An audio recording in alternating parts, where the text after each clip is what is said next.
nosotros sabemos el manejo del ATLS. El ATLS para tanto paciente adulto, pediátrico, embarazada, que son nuestros pacientes especiales, no cambia. Hemos visto que sigue siendo el ABCDE, las importancias en ese mismo orden: evaluación primaria, prehospitalaria, la evaluación prehospitalaria, la intrahospitalaria, las evaluaciones secundarias que se tienen que realizar. Tiene la misma secuencia, tiene la misma importancia, y lo único que tenemos son ciertos componentes que son estos casos especiales que lo estamos viendo. Antes de que salgan de vacaciones hemos visto a los pacientes pediátricos. Ahora vamos a ver los pacientes embarazados, tanto en trauma como también aquí viene ingresando lo que es violencia doméstica. ¿No? Igual vimos sobre violencia infantil en los pacientes pediátricos. Lo mismo vamos a ver en pacientes geriátricos, que también son pacientes especiales. Ahora,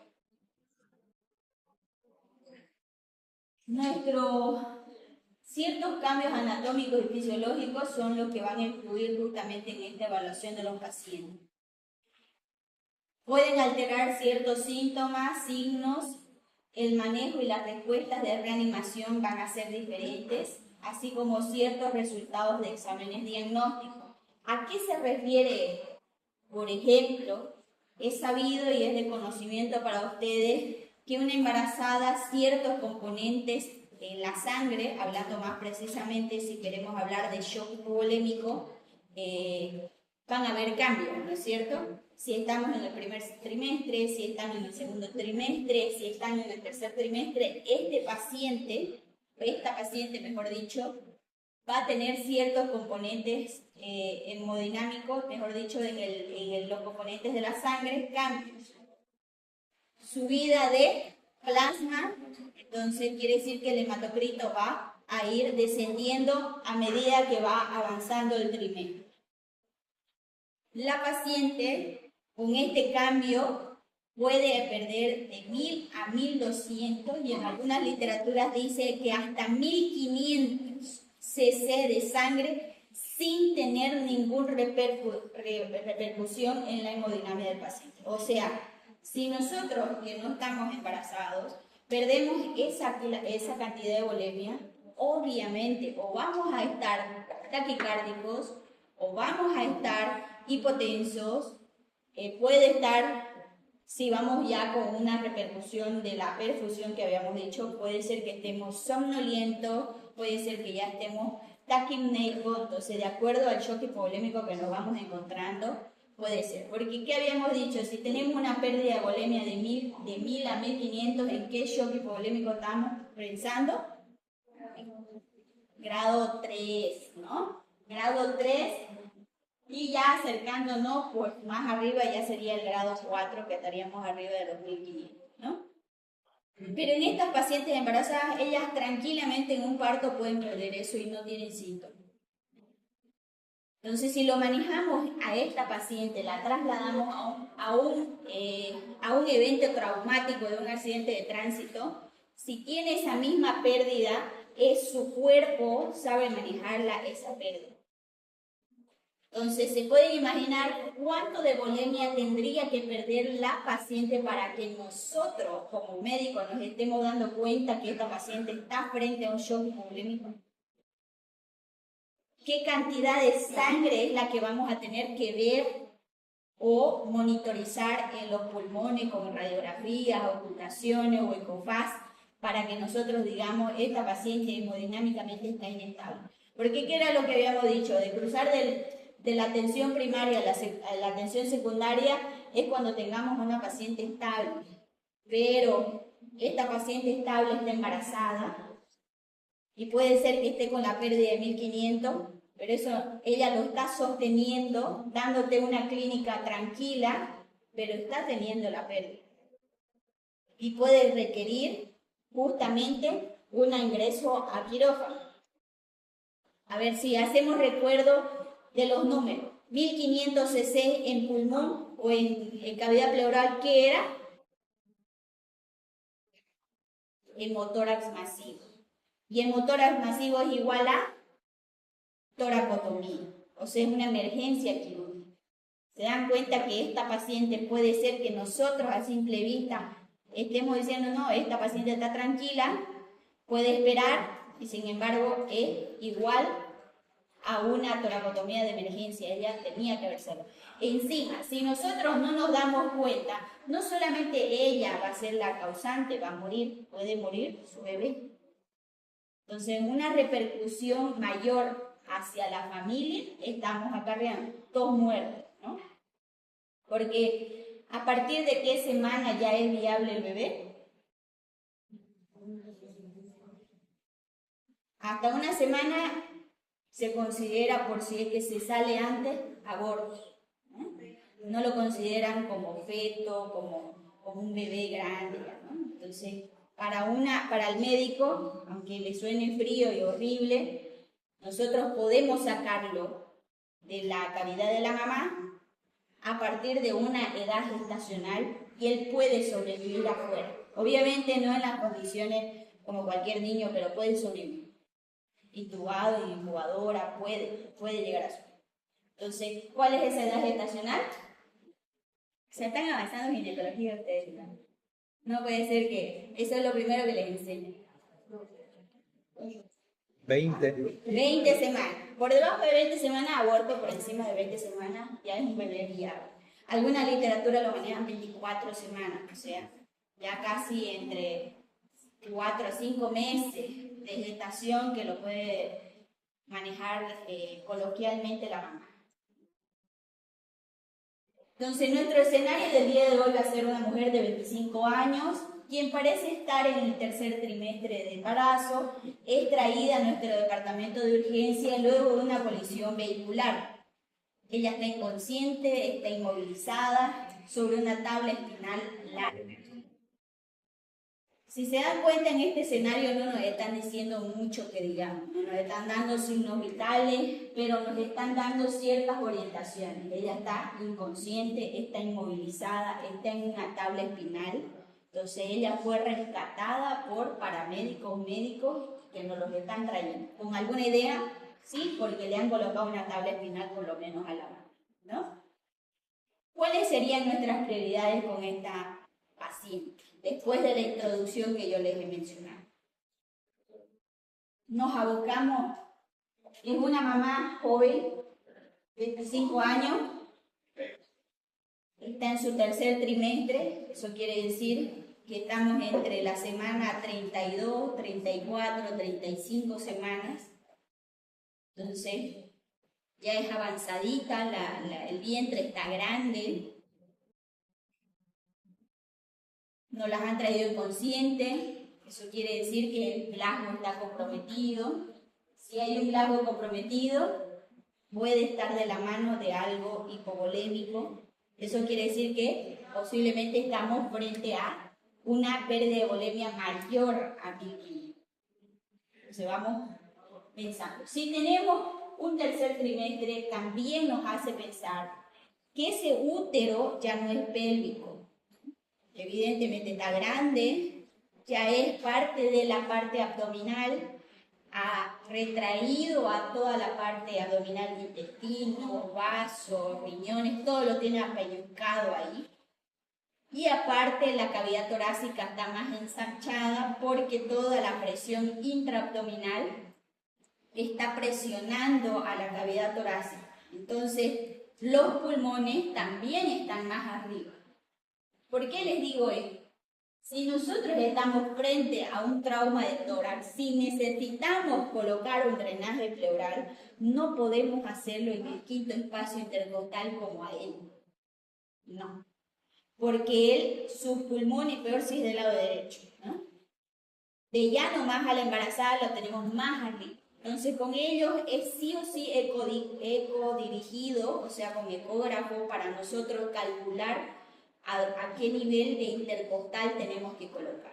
Porque si no, le vamos a dar al hígado, no vamos a entrar a cavidad abdominal, y si es del lado izquierdo, le vamos a dar a una tripa, justamente al colon del ángulo esplénico, ¿no? Entonces, en vez de que nos salga sangre, nos va a salir caca. Entonces, esos componentes anatómicos hay que tomarlos en cuenta. ¿Qué otra cosa más nos puede decir? Está en el tercer trimestre, eso quiere decir que el útero en sus paredes ya no está grueso como en el primer trimestre, está más delgadito, porque ya el bebé está grande, ¿no? Entonces, ¿puede recibir un trauma directo el bebé? Claro, porque ya hay menos músculo uterino para protegerlo. Evidentemente, el bebé está protegido por la mamá, está protegido por su útero, está protegido por el líquido amniótico, está protegido por su placenta. Entonces, tiene bastante protección, pero para ello igual está de manera directa. O sea, él es como ¿qué se llama esto que sale de los autos cuando uno choca? La bolsa inflable. Ah, la bolsa de seguridad esa, ¿no? O sea, para la mamá es la bolsa de seguridad del bebé, porque si ella choca ante cualquier cosa, ¿qué es lo primero que va a llegar? La pancita va a llegar, ¿no? Entonces, para la mamá, ese es como su bolsa de seguridad. Entonces, ¿cómo impacta el embarazo en el tratamiento de este paciente? ¿Cuáles van a ser nuestras prioridades? ¿La mamá? ¿El bebé? La mamá. Y para la mamá, ¿quién va a ser prioridad? El bebé. El bebé. Y para el esposo, ¿qué va a ser la prioridad? ¿La mamá o el bebé? Ahí La están mamá. divididos, mamá, papá. Mamá, bebé. El árbol. El auto. Entonces, tal vez puede ser el auto, ¿no? Para el papá va a ser el auto. Entonces, nosotros como médicos tenemos que salvar a la mamá, ¿ya? Porque si salvamos a la mamá, vamos a salvar al bebé. Efectivamente, en este trimestre podemos sacar al bebé y no va a pasar nada. No es que el bebé no vaya a poder sobrevivir sin la mamá. Pero obviamente, ¿por qué? Porque tal vez para nosotros va a ser mucho mejor tratarla a la mamá sin la criatura que va a estar ahí. Pongamos el hipotético escenario que sea un trauma hepático. Para nosotros va a ser más fácil hacer la cesárea, sacar al bebé y tratar, empaquetar todo el abdomen y manejar el trauma hepático. ¿Por qué? Porque si nosotros estamos empujando y toqueteando dentro de cavidad al útero, usted empieza y comienza a tener contracciones ese músculo. Y toda contracción uterina genera. Ustedes no están yendo a ginecología, ¿no? ¿Nadie está en gineco? Que no van a clase, toda contracción uterina lleva a trabajo de parto. Y todo trabajo de parto, entonces van a salir justamente el tapón mucoso, se va a romper ¿la qué? ¿Ustedes ni han visto películas tampoco?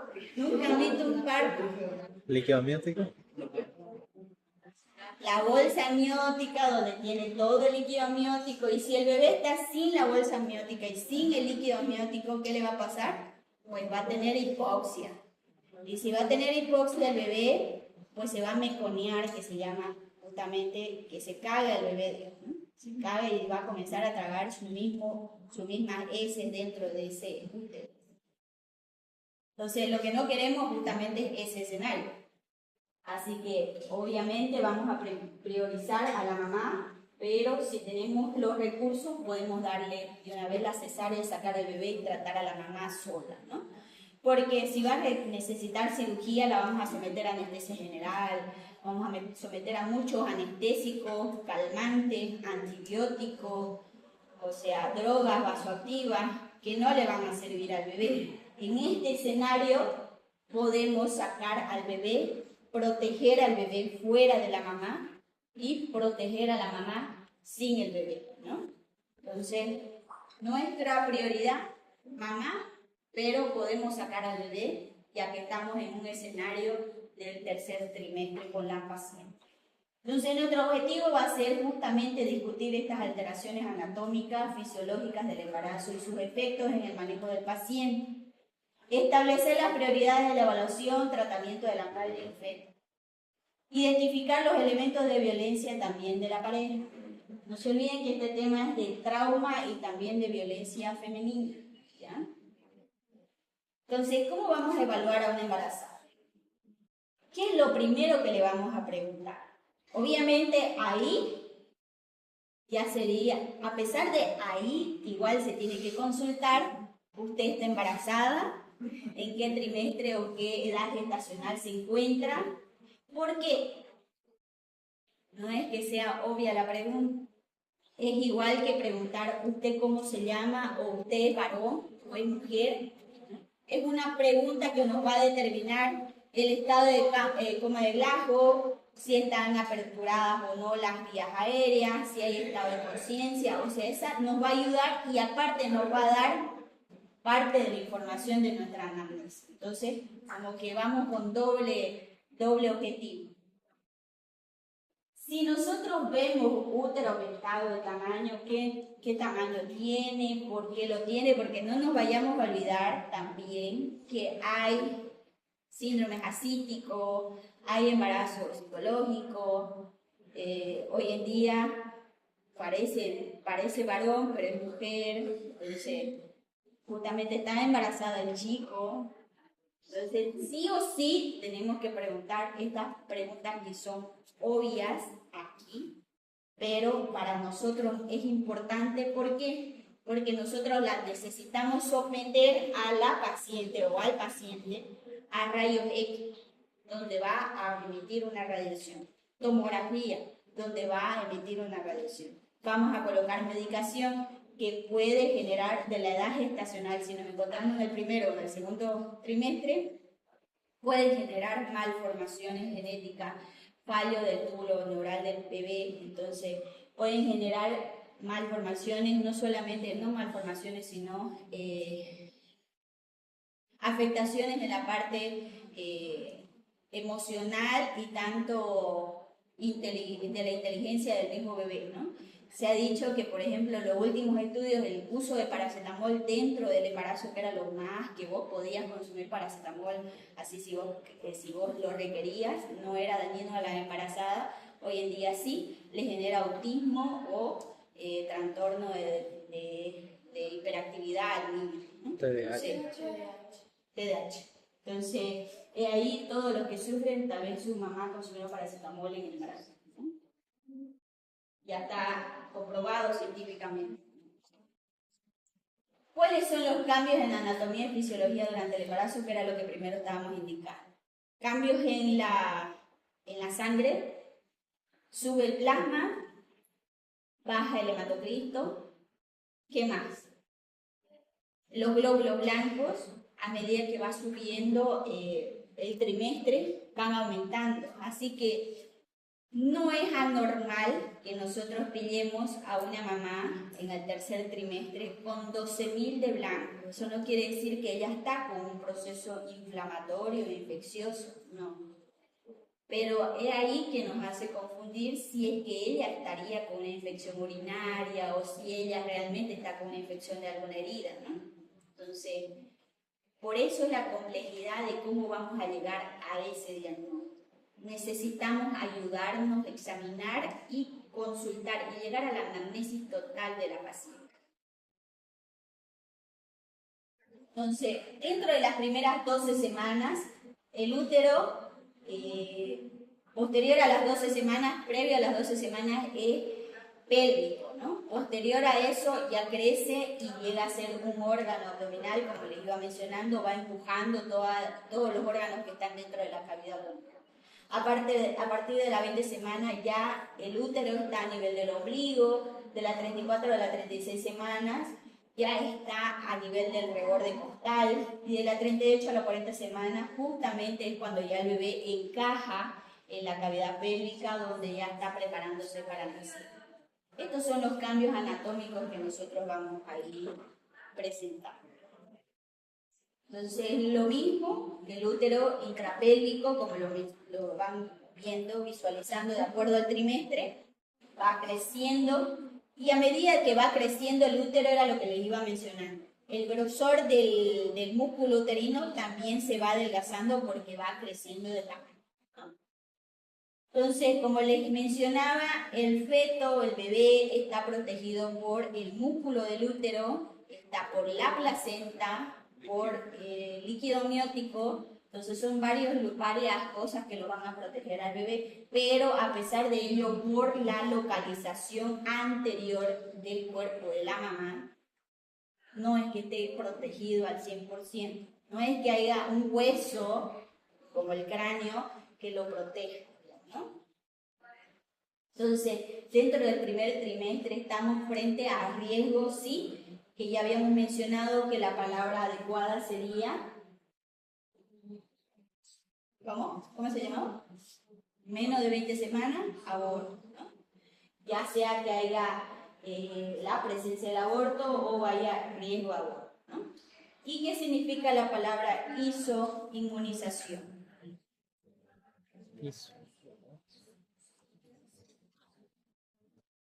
Ustedes, yo voy a hablar con los gineco ya.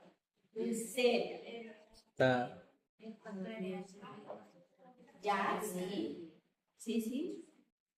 Hay un síndrome que si la mamá es negativa y el papá es positivo, hay un síndrome que es de incompatibilidad del factor RH, ¿no es cierto? La mamá necesita colocarse ciertos componentes en suero durante el embarazo. Debería ser antes de que se embarace, pero por lo general estas mamás también ignoran esa información, entonces lo hacen durante el embarazo. Posterior al nacimiento, el bebé tiene que ser sometido a una transfusión sanguínea, que es justamente sacar su sangrecita de ella, mezclarlo con la de los papás, para que él comience a tener inmunidad. ¿Qué es lo que pasa? Que su mismo cuerpo, o sea, su misma sangre, no se reconoce y comienza a combatir.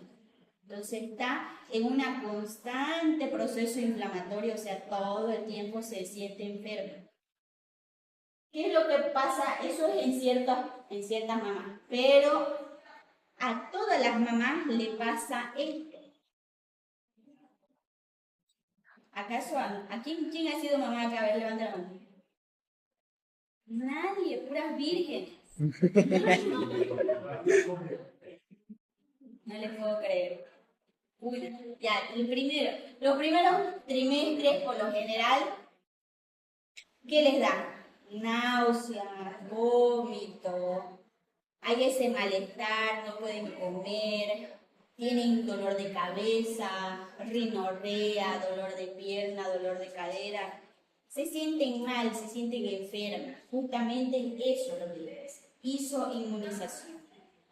El mismo cuerpo detecta a un cuerpo extraño que no es su cuerpo, o sea, el bebé, y trata de combatirlo. Al tratar de combatirlo, genera esta sintomatología, ya sea alta o ya sea baja, mínima, pero sí o sí presentan alguna sintomatología. Entonces, eso se trata la isoinmunización. Muy aparte que ustedes ya saben que cuando un anticuerpo está combatiendo algo, por lo general, por más que le tarde tiempo, gana. Entonces, ¿cuál sería su beneficio de ganar en la isoinmunización? Lo va a botar, lo va a perder, ¿no? Entonces, si nuestro cuerpo lo combate a ese bebé y gana la pelea, va a hacer que lo bote. Ese es el peligro. En el segundo trimestre sigue habiendo la isoinmunización. El útero, ya como habíamos mencionado, es extrapélvico. Tenemos más líquido amniótico a medida que va creciendo el bebé. A ver, otra pregunta de ginecología. Yo creo que se van a aplazar, pero ¿el líquido amniótico de dónde proviene? No. Por lo visto nadie quiere ser ginecólogo. Proviene de la orina del bebé. Eso quiere decir que si el bebé tiene un problema renal o de la vejiga, va a tener menos líquido amniótico. Así es como nosotros nos damos cuenta que el bebé viene con algo anómalo, ya sea de su vejiga, ya sea de su riñón, si produce de más o produce muy menos, ¿no? Entonces eso es pregunta básica. ¿Tenemos más riesgo? Sí, porque ya está abdominal el bebé, ¿no? El bebé y el útero y todo. Aquí se va añadiendo justamente embolismo de líquido amniótico. Lo mismo, fisiología. El líquido amniótico, como ya les iba mencionando, viene de la orina del bebé. O sea, él orina, él se lo vuelve a tomar, procesa, orina, se lo toma, procesa, orina, se lo toma y se lo toma. Es estéril, ¿eh? No tiene nada de contacto. No es como su orina puerca de ustedes. Ustedes sí consumen comida de acá, ¿no? En cambio, él es sumamente filtrado. Para eso está el cuerpo de la mamá, que filtra la comida y le da solamente algo purificado. ¿No? Entonces no necesita metabolizar, porque los riñones de nosotros funcionan para justamente sacar lo malo y dejar lo bueno, ¿no? Y ellos no, es para subsistir nada más lo que necesitan. Ahí al mismo tiempo tiene, como todo riñoncito, como todo cuerpo, como todo líquido, tiene parte componente sanguínea. Entonces esto puede estar afectado por los mismos pasos que vienen a irrigar la placenta y esto puede generar como el mecanismo del embolismo. El embolismo que trombo que se sale, va y tapa una arteria, una vena y ya no genera de la misma producción, ¿no es cierto? Hay una isquemia o hay una ruptura total. Es lo mismo, genera exactamente lo mismo. ¿Qué va a desencadenar? ¿Qué es lo peor que puede desencadenar a la embarazada? Que lo pierda el bebé. O que haya un aborto si es menor trimestre o haya una ruptura prematura de membranas, un parto prematuro o directamente que fallezca el bebé, ¿no? El tercer trimestre, el útero ya es totalmente más delgado y las vísceras abdominales están totalmente desplazadas. ¿Qué se les recomienda a la mamá? Que no se eche del túbito lateral derecho, justamente por la compresión de la vena cava inferior. Si hay compresión de la vena cava inferior, ¿qué es lo que está generando? Una desbalance del gasto cardíaco, le va a llegar menos sangre al corazón y él va a bombear menos. ¿Qué va a generar esto? Hipotensión. Entonces la mamá va a tener hipotensión y hasta ella sí, cuando el bebé es muy grande, muy pesado y la mamá es muy chica, si se echa en el lado derecho, genera hasta que ellas pierdan, hay un síncope de justamente esa posición. ¿Hay mayor riesgo? Sí, porque cada vez estamos más grandes, ¿no? Las fracturas pélvidas con hemorragias maternas y lesiones fetales directas, porque por la magnitud del útero, aquí era lo que les mencionaba, puede generar un abrupto placentario, que es justamente la placenta, la ruptura de la placenta, el embolismo del líquido amniótico y mantiene todavía la isoinmunización. Entonces, dentro de los cambios fisiológicos, como resumen, tenemos el aumento de la ventilación minuto, el pulso, gasto cardíaco, volemia, tasa de filtración glomerular, tiempo de vaciamiento, gasto. Y va a haber una disminución del dióxido de carbono y hematocrit. Como les iba mencionando, la mamá puede perder hasta 1200 y en ciertas literaturas indican hasta 1500 cc sin tener ninguna repercusión en la hemodinamia. A ver, hasta aquí, ¿qué duda tienen? ¿Ninguna? ¿Ninguna consulta de nada? Ya. ¿Qué diferencia o qué hincapié vamos a hacer en la revisión del ABCD, que es justamente nuestro tema? En el A vamos a tomar en cuenta la respiración, que era la vía aérea más protección del cuello o de la columna cervical. ¿Riesgo de aspiración en la embarazada? Sí. El B, ventilación. ¿La ventilación en la embarazada es más difícil? Sí, ya habíamos mencionado, mientras más avanza el trimestre, la cavidad torácica está más chiquitita. Entonces, está más comprimido, tiene menos espacio para expandirse. Aparte, sus intercostales están más ensanchados. Eso quiere decir que la misma musculatura, si usted tiene una liga, si tiene una liga estirada, ya no va a estirar más, ¿no? Lo mismo. Falla en reconocer la pérdida temprana de la bulimia, como les iba indicando, por la facilidad de las mamás que tienen hasta 1500 sin ninguna repercusión. Y la D, que era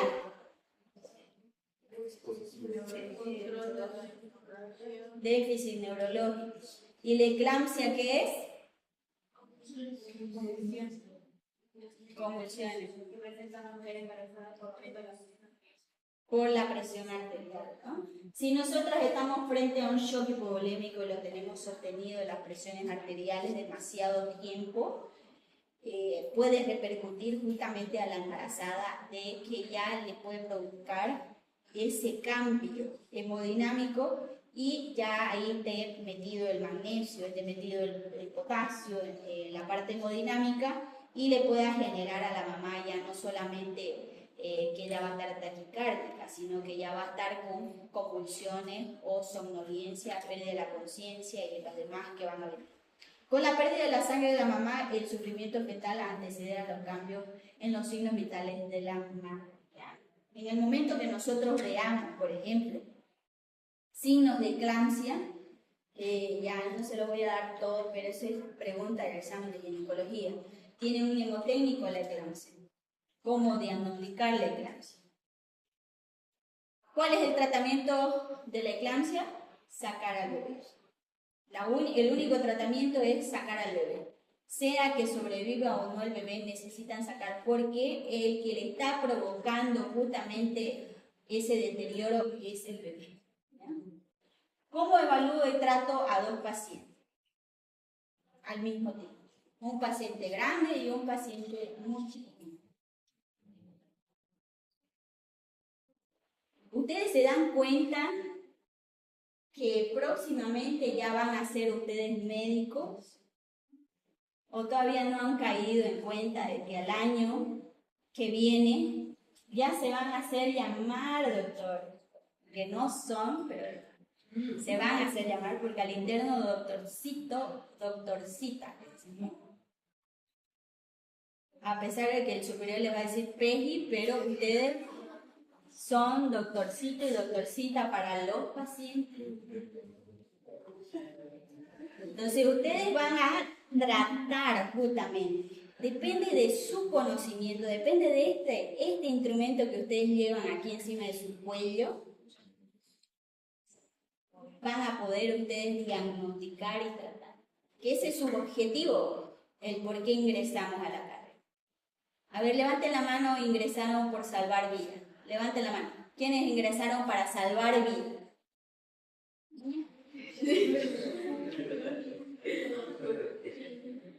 Ni con vergüenza todo. ¿Qué pasa? ¿Y a quién entró para ganar plata? Nadie. Entonces, ¿por qué entraron? ¿Quién los obligó aquí a entrar? ¿Ah? Simplemente parecía que lo menos peor, junto con ingeniería civil. O sea, ¿ustedes no tienen un propósito de vida? ¿Nadie? ¿Qué clase de juventud están? Es peor la que viene. Es peor la que viene. Uno por lo general siempre entra porque el papá, la mamá, el familiar, lo que es la línea, esos son uno de los clásicos. De la línea de médico, pues, ni modo, te empujan y te acorralan a que vos te dediques a la medicina o algo que tenga que relacionado a la salud, ¿no? Hay otro grupo de doctores que ellos quieren salvar vidas, ¿no? Y hay otro grupo de doctores que ellos quieren ganar plata. Entonces, los tres están equivocadísimos. Por eso. Uno, porque Por eso no levantaba la uno mano. tiene que buscar su propósito de vida, como persona, como humano. Uno tiene que visualizarse de aquí a 10 años, 15 años, 20 años, ¿dónde me veo yo? ¿Me veo yo atendiendo pacientes de esta manera en un consultorio, en un hospital, siendo traumatólogo, siendo médico general, siendo cirujano, siendo neurocirujano, siendo terapista? ¿Cómo me veo yo en esa área? Y porque todos los días lo vas a hacer. absolutamente todos los días. Querrás o no querrás, estés con una pierna rota, estés con tu padre falleciendo, estés con una muerte en ese día de tu familia, lo que sea, vos lo vas a hacer. Por eso tiene que ser tu propósito, tuyo. Si vos solamente es porque mi papá me obligó, que todo el mundo dice que yo tengo que ser doctor, lo vas a hacer de la patada, por cumplir. Entonces, no vas a tener nada aquí y vas a actuar por impulso, nada. Y es ahí que tienen muchos médicos mediocres del montón, que no hacen la verdadera funcionabilidad del médico. El que entró a salvar vida, generalmente cuando salen médicos, se chocan con la realidad. La realidad es que no todo es salvable. Muchas veces, por más esfuerzo que tengas, va a fallecer tu paciente, te va a doler, te va a afectar. Vos ves la carencia de tu medio, no podés hacer nada porque lo típico es vos decir, no, yo voy a cambiar el mundo y quiero la paz mundial y todo, ¿no? Entonces, no tenés los medios, lamentablemente vos no tenés, podés tener mucho, podés hacer muchas cosas en tu entorno, pero eso no quiere decir que vaya a cambiar el mundo. Estás cambiando tu entorno, es verdad, pero no va a cambiar el mundo. Sigue habiendo maldad en el mundo, sigue habiendo muerte y parte de esa muerte puede estar bajo tu mano. Puede ser que el colega lo mate y te eche la culpa. Entonces, ahí vos vas a quedar frustrado. Y es ahí cuando te dedicas a ser tachero, taxista, te dedicas a ser comerciante, tiktoker, influencer. Entonces, porque encuentran una frustración en el alcance de sus objetivos. Y tercer escenario, que era justamente lo que quieren ganar plata. No tenemos plata.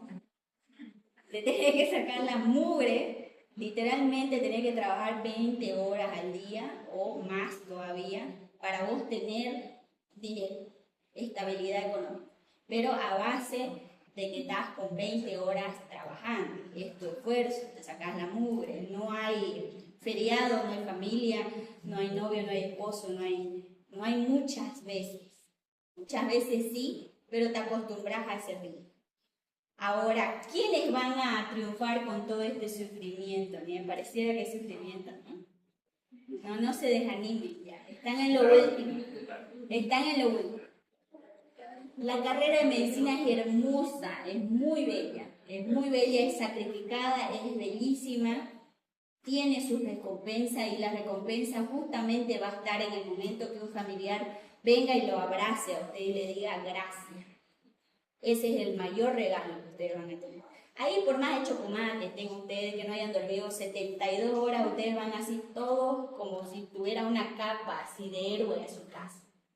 Le duele hasta el cabello, no ha comido ni orinado en 48 horas, porque ya ni ha tomado agua, que está con anuria usted. Entonces, pero está feliz, feliz.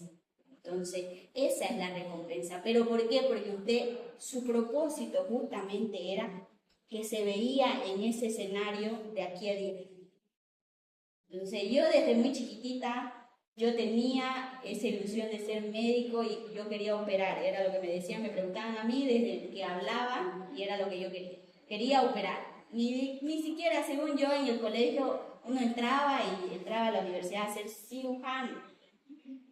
Mal, ¿no? Entras a ser médico, luego tenés que estudiar y volver a postular y volver a sufrir, larguísimo viaje.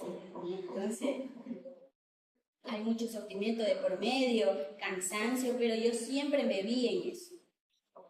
Cuando yo ya estaba de especialista, hay el choque, ¿no? En mi área hay mucho machismo todavía, porque los hombrecitos acaparan mucho la parte de los medios. Entonces, no sé si se han dado cuenta, somos más mujeres que hombres. Entonces, obviamente van a salir más mujeres que hombres. Pero el medio sigue siendo eso. Entonces, se me hizo más difícil conseguir trabajo y estar en un medio donde me debería yo sentir bien, porque ya había estudiado 11 años, entonces me tocaba ya recoger lo que había sembrado supuestamente, ¿no? Esa era la idea. Pero vos estar con tu platinga, ¿no? Chiquitinga, y todavía en la casa de tu mamá. Entonces, no, como que vas sintiendo una pequeña frustración de decir, yo me he sacrificado tanto, y peor que ver a tus compañeros de colegio que han triunfado siendo TikToker o influencer, ¿no? O con alguna empresa, y están con familia, 3 hijos, y vos, ¿qué pasa aquí? ¿No? Entonces, sí es un poco frustrante, pero a mí me ponían el bisturí, me ponían una cirugía y yo sabía que ese era mi lugar y era lo que yo había obtenido, nadie más. Entonces, eso es lo que ustedes tienen que buscar. No importa el escenario que tengan, ni tengan mucho ni poco, porque eso llega, la parte económica llega de acuerdo a su esfuerzo y su disciplina que ustedes tengan, ¿no? Si ustedes son disciplinados y cumplen justamente el propósito de vida que ustedes tienen, pues van a poder cumplir con el paciente, van a tener esa empatía con el paciente. Si no, lo van a hacer con las patas, no van a tener una buena ética ni empatía con el paciente. Y es ahí cuando hay complicaciones, es ahí cuando el paciente se hace conflictivo, obviamente se va a hacer conflictivo si usted no le está solucionando el problema, ¿no? Entonces, tratemos, si todavía nosotros no tenemos objetivo de vida, de buscarlo. La carrera de medicina tiene un abanico ahora, un abanico así inmenso de especialidades o de medicina, con maestrías, con algo que ustedes se puedan abocar, pero no se queden quietos como médicos generales, porque no sé si han visto ese peldaño así, ¿no? Donde uno de médico general cree que ya ha obtenido un montón, y sin embargo es el inicio de su etapa. Se tiene mucho recorrido y conocimiento todavía por alcanzar, ¿ya?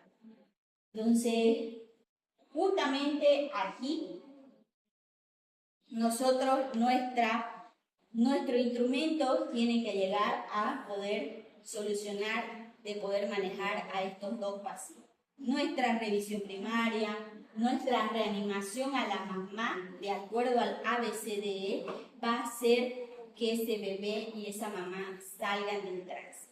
En todo caso, nuestra prioridad siempre va a ser la mamá. Así como dice la frase, ¿no? De los pollitos, ¿cómo era? La dueña de los huevos, algo de los huevos de oro. Hay que cuidar a quien pone los huevos, ¿no? Yo lo conocía como el árbol y las manzanas. Claro. Todo malo. La mamá del árbol y el bebé pues es el fruto. Puede ser varias. Sí, algo así, ¿eh? Entonces nosotros tenemos que dar prioridad justamente a la mamá. Pero dentro de ello no quiere decir que nosotros vayamos a descuidar a nuestro bebé. Nuestro bebé va a estar bajo el monitoreo fetal que necesita tener, ya que ese es el latido que el bebé tiene dentro de su cavidad, dentro de su útero, ¿no? Si él tiene latido entre 135 a 145, va bien. Para eso es el monitoreo fetal, ¿no? Ver si tanto sus latidos van por relación con la parte de la placenta, si no hay contracciones uterinas que estén desencadenando este trabajo de parto. Eso nos va a indicar el monitoreo fetal. ¿Para qué? Para que nosotros, si veamos cualquier alteración, sacamos al bebé o protegemos de alguna manera para que evitemos. Posiblemente nosotros estemos metiendo demasiada sobrecarga y el bebé esté sufriendo. O estemos colocando una sangre errónea y el bebé esté sufriendo. Entonces, también nos tenemos que basar en la monitorización del bebé. La revisión secundaria de la mamá, ya habíamos indicado que toda revisión secundaria va cuando tenemos la hemodinamia estable y tenemos una paciente estable, fiable, para llevarla a una revisión escalonada y sistematizada y hacer todos los estudios complementarios que no retrasen cualquier tratamiento que ya hayamos hecho o necesitemos en ese momento. Los cuidados definitivos de la mamá y del bebé van a ir posterior a la revisión secundaria que vamos a tener. Ahí vamos a trasladarla a la paciente a una terapia intensiva. Por lo general, todas las mamás embarazadas que sufren trauma llegan a una terapia intensiva. ¿Por qué? Porque la mamá es de manejo multidisciplinario en casi su mayoría de veces, ¿no? Y ahí, como íbamos diciendo, sobre la reacción de la inmunización de las pacientes con RH negativo que tienen un bebé con una pareja positiva, ¿no? Siempre estar de la mano con los obstetras porque ese es su campo de ellos, ¿no? Nosotros como médicos generales tenemos que saber hasta dónde es nuestro límite, hasta dónde la vamos a manejar y luego de ahí quienes se van a hacer cargo va a ser el terapista, el cirujano, el traumatólogo, el neurocirujano, obstetra, quienes tengan que manejar a la mamá, ¿no? Entonces, dentro de nuestras evaluaciones, como resumen, vamos a indicar el A, que habíamos indicado que es normal, la vía aérea, la protección del collarín cervical, es normal en la embarazada, no es que tengamos que tener alguna posición diferente, no. El B, que era la ventilación, a pesar de que la ventilación sí puede estar comprometida, que era lo que habíamos mencionado, por la cavidad torácica, no tiene que ser diferente, o sea, no es que vayamos a colocarle un ambú diferente o un tubo orotraqueal diferente, no, sigue siendo igual. Las únicas precauciones, que era lo que les mencionaba, el drenaje pleural, si nos toca colocar, tiene que ser ecodirigido de preferencia. ¿Por qué? Porque el tórax está más elevado, ¿no? Peor si nos...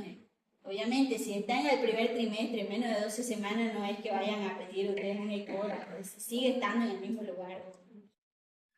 El C, el desplazar el útero o infundir volemia, tener la precaución necesaria, como les iba mencionando, porque puede generar un shock fetal del bebé, justamente desencadenando la eclampsia, ¿no?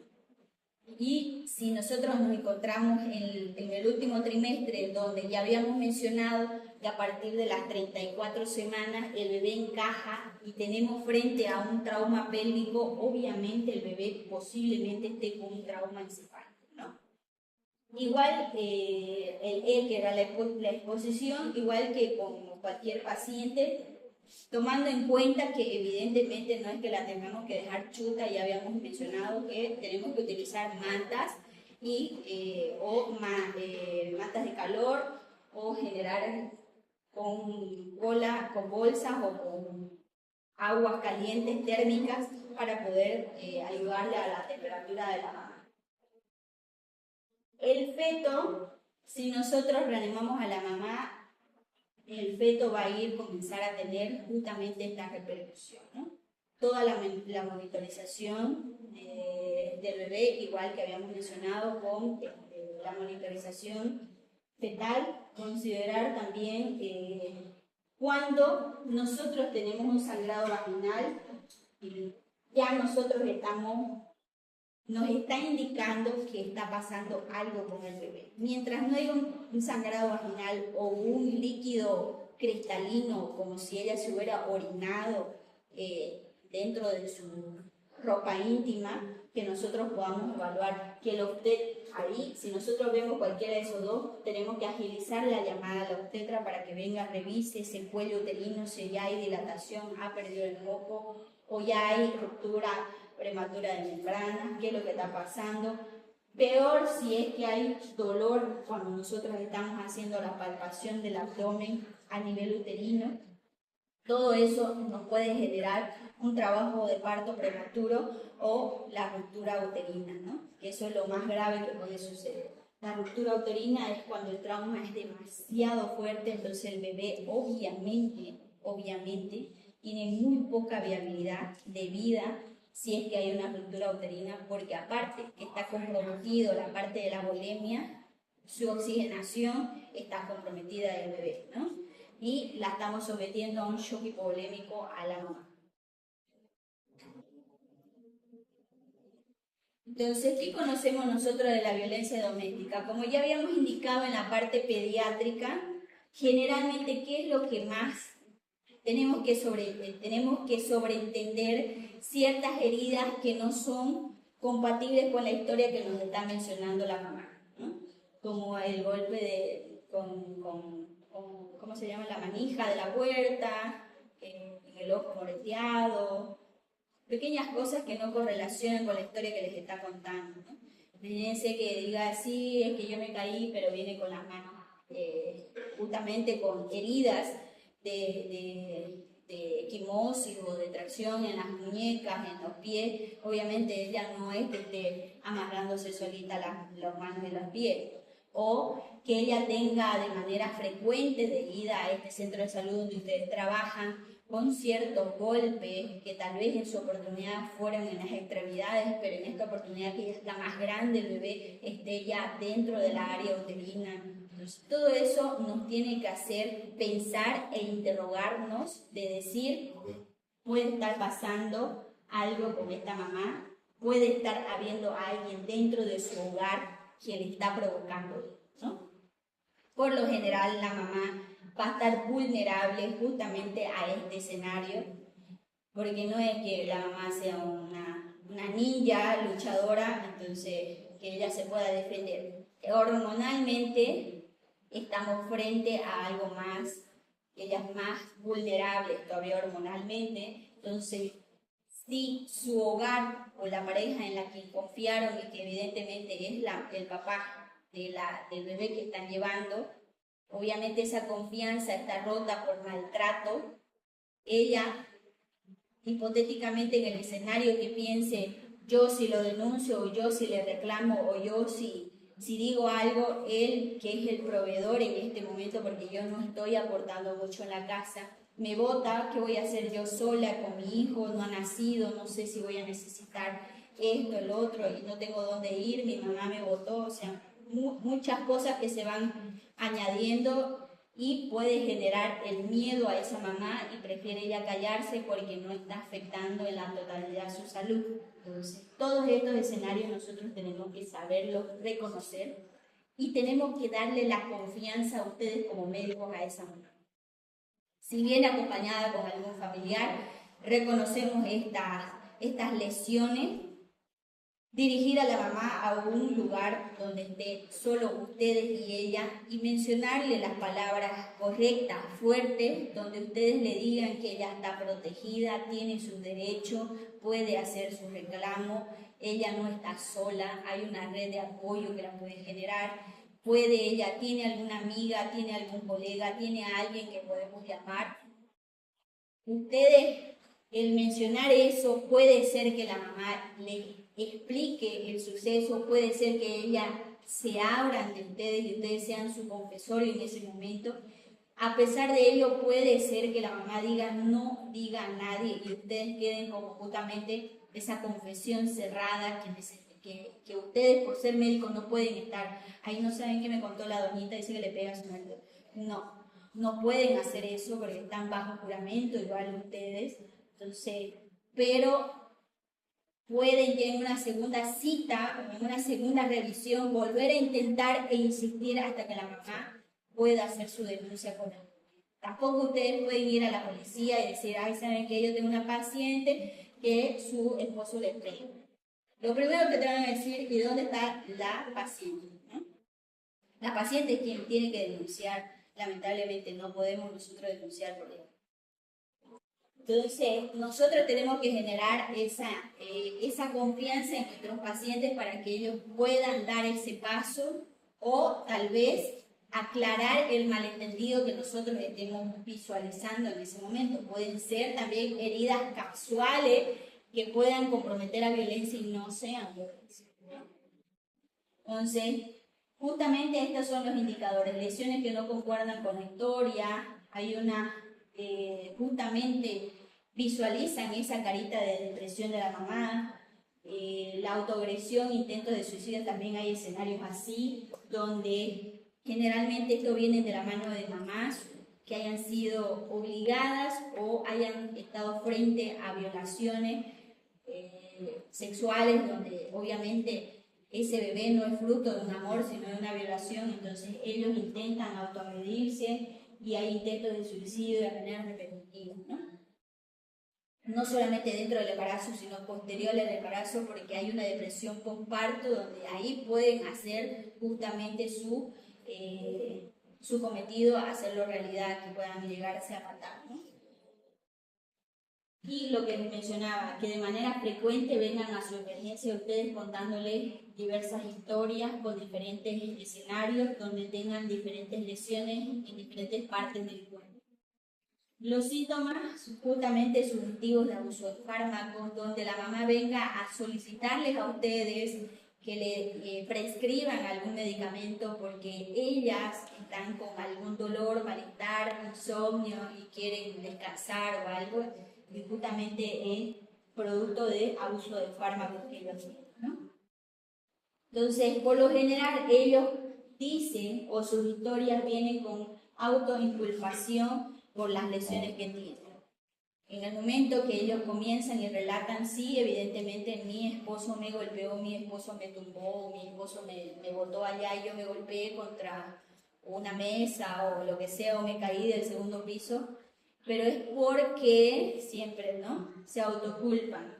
Yo lo hice renegar a mi esposo, yo debí pensar que él llegó mareado, no debí reclamarle, o sea, ella se está echando la culpa sola, ¿no?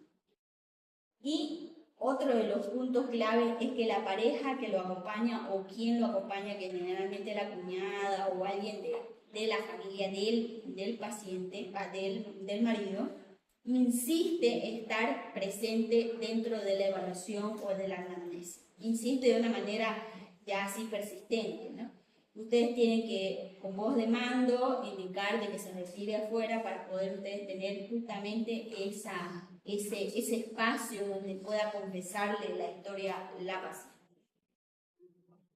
Entonces, dentro de las preguntas nosotros siempre tenemos que no nos avergüence ni que esto sea un tabú para nosotros, así como por ejemplo, ¿cuántas veces ha tenido sexo usted? O nos da vergüenza preguntar a veces eso, ¿qué método anticonceptivo usa? No debería ser eso preguntas para avergonzarse, o por ejemplo mencionarle, ¿usted usa alguna droga? ¿Usted consume algún abuso de alguna sustancia? De esta manera igual nosotros tenemos que consultar, ¿ya? ¿Alguna vez ha sido usted pateada, golpeada, herida de alguna manera que alguien, de alguna manera en este último año? ¿Por quién? Puede darnos el nombre, puede decirnos quién, se siente segura en su relación actual, hay alguien de su relación previa que le haga sentir insegura en estos momentos, tal vez está con persecución de las exparejas también. Puede ser que nosotros seamos justamente ese hilo preventivo de alguna muerte de alguien, ¿no? Ya sea feminicidio o masculinicidio, ¿no?, que últimamente está bien, gracias a que se portan tan bien los hombres. Mentira, ya tienen hasta Defensoría del Hombre, porque efectivamente sí hay muchos hombres maltratados, ya las mujeres han abusado también, ¿no? ¿Cómo respondo entonces a la violencia de la pareja? Como les iba indicando, nosotros tenemos que ponerlo en un escenario donde estemos a solas para nosotros poder conversar de estos temas que son íntimos, donde la paciente vulnerable, que en este caso es embarazada, tenga la confianza de contarnos la historia. Una vez nosotros tengamos esta historia en todos los hospitales estatales, tanto de segundo y tercer nivel, siempre hay una estación de policía cerca, dentro de la institución, o si no está dentro de la institución está cercano, pero ellos tienen contacto. Entonces, si hay este sufrimiento de maltrato, les da el consentimiento, ustedes llaman y la policía a toda hora, 24 horas, puede venir a tomar la declaración. No es que, ay, sí, vamos a llamar a las 8 de la mañana cuando no. 24 horas. ¿Ya? Entonces, de acuerdo a nuestro escenario, ¿cuáles van a ser nuestras prioridades? La mamá, ¿no?, como habíamos indicado. Y al cuidar la mamá, nosotros estamos cuidando al bebé. Pero eso no quiere decir que no vayamos a tener el monitoreo fetal adecuado y que podamos tener alertas de esos signos posibles que nosotros tengamos que realizar para hacer la cesárea de emergencia o tener el requerimiento ya sea de una UTI neonatal, dependiendo del estado que esté saliendo el bebé, ¿no? ¿Tienen alguna pregunta? Yo tengo una duda. ¿Qué pasa si en el hipotético caso nos llega una mujer que se ven signos de violencia doméstica, pero la mujer no llega inconsciente sola de que gente que estaba alrededor vio lo que sucedió y la trajo para auxiliar? ¿Cómo se puede proceder? Bueno, en ese momento usted prioriza la salud de la mamá, ¿no? Priorizando en el hecho de que si necesita intubar, necesita operar, necesita lo que sea, quienes toman la decisión en ese momento, porque ya está inconsciente, son el cirujano o el médico que está responsable. Si es usted la que lo está recibiendo, se junta con otro médico más de la guardia y toman una acta mencionando que en ese momento la paciente está en este estado, no está consciente y no hay ningún familiar cercano.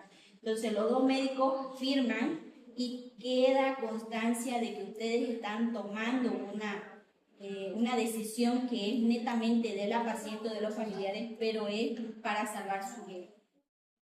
Ahí mismo ustedes comentan sobre lo sucedido y sobre las lesiones que ustedes sospechan, porque hasta que no se demuestre lo contrario, ustedes es una sospecha lo que tienen.